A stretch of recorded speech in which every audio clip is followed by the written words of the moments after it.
नमो नमः। पिछले 3 वीडियो में आप सभी ने संधि, समास और लकार संबंधी प्रश्नों को देखा था। आज हम प्रत्यय संबंधी प्रश्नों को यहाँ पर देखेंगे। सर्वप्रथम आप लोग और भी वीडियो संस्कृत के पाठों की देख सकते हैं। डिस्क्रिप्शन में हमने आपको दे रखी है लिंक, सभी लिंक पर आप क्लिक करके वो देख सकते हैं। सभी से शेयर करें। तो इसमें पहला प्रत्यय कौन सा दिया है? गुणवान।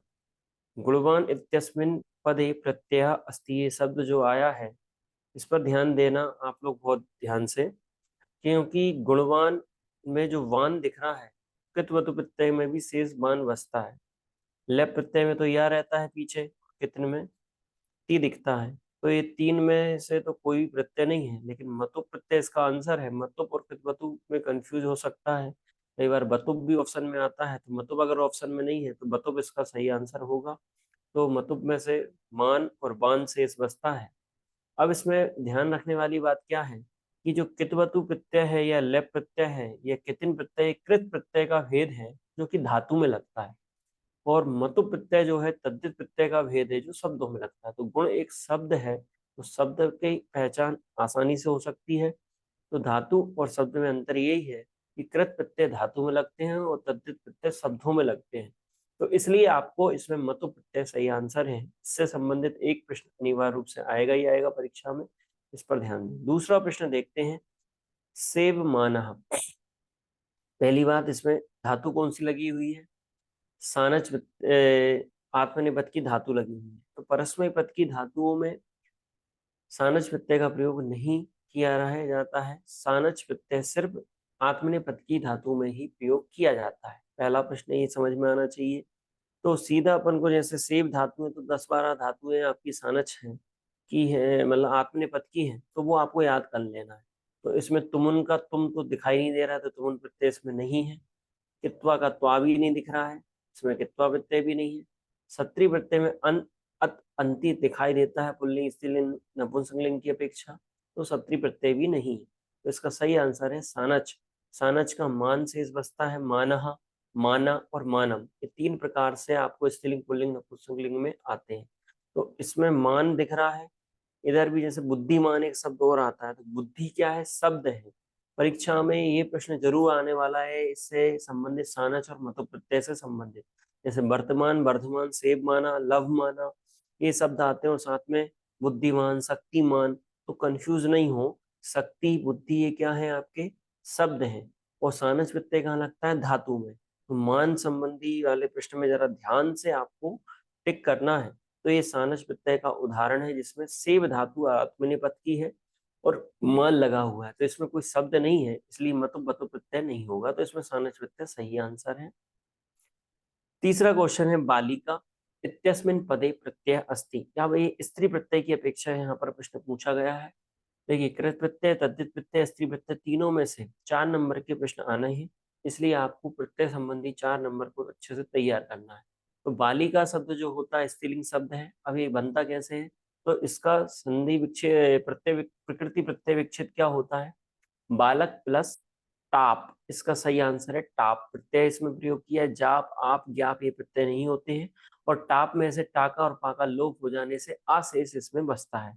तो बालिका शब्द में बालक प्लस टाप जोड़ोगे तो बालिका बने। अब ई कहाँ से आ जाता है? तो इट का आगम इसमें होता है, इस यहाँ पर बालिका शब्द बनता है।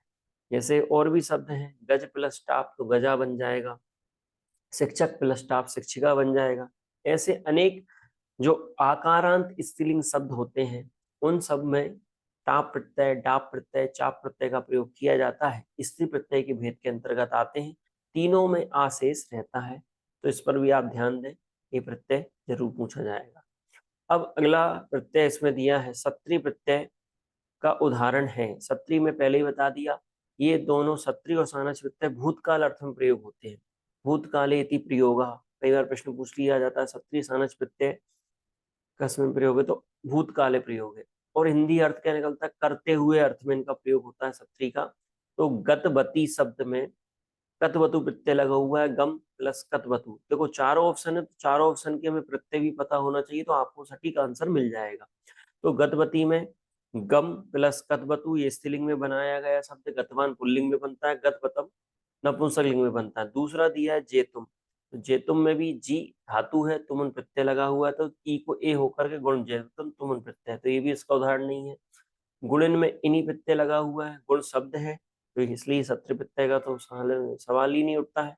तो हसन शब्द यहाँ पर हस प्लस सत्री में हसन बन जाएगा। एक चीज और आपको हमेशा ध्यान रखनी है प्रत्यय संबंधी चीजों में, जब भी प्रत्यय पूछा जाएगा, जैसे गुणवान पूछा गया, तो गुणवान शब्द में क्या करना है आपको, जैसे अगर प्रत्यय विच्छेद पूछेंगे तो गुणवान में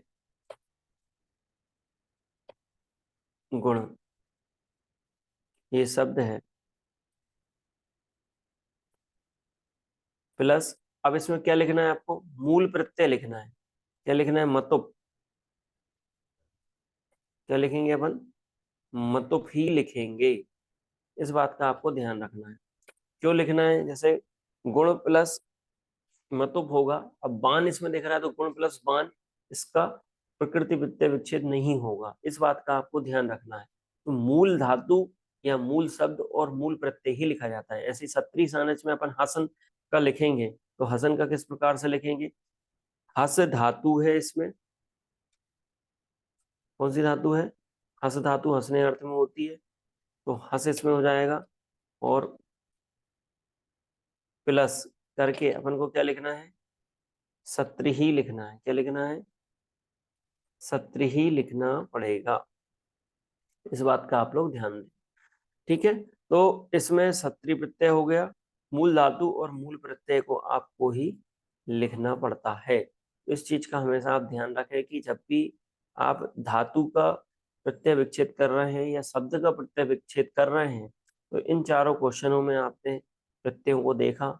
हस प्लस सत्री लिखा जाएगा, बालक प्लस टाप लिखा जाएगा, बालिका, बालक प्लस टाप नहीं लिखना, बालक प्लस टाप लिखना है। सानस में से प्लस सानस लिखा जाएगा, से प्लस मान नहीं लिखना है। अगर ऑप्शन दूसरे बदल के आते हैं तो ये छोटी छोटी सी गलतियां हो जाती हैं कई बार परीक्षा में, तो इनका आपको बहुत बारीकी से ध्यान रखना है। तो इस प्रकार से इसके चार ऑप्शन कौन कौन से सही हो गए, पहला मतुप, दूसरे का सानच, तीसरे का टाप प्रत्यय है, और चौथे का हसन अर्थात सत्री प्रत्यय, पठन लिखन वदन हसन। इस प्रकार से अन अत अंति, और अंति भी अगर सत्री प्रत्यय में दिखाई दे रहा है तो आपको उधर ध्यान देना है।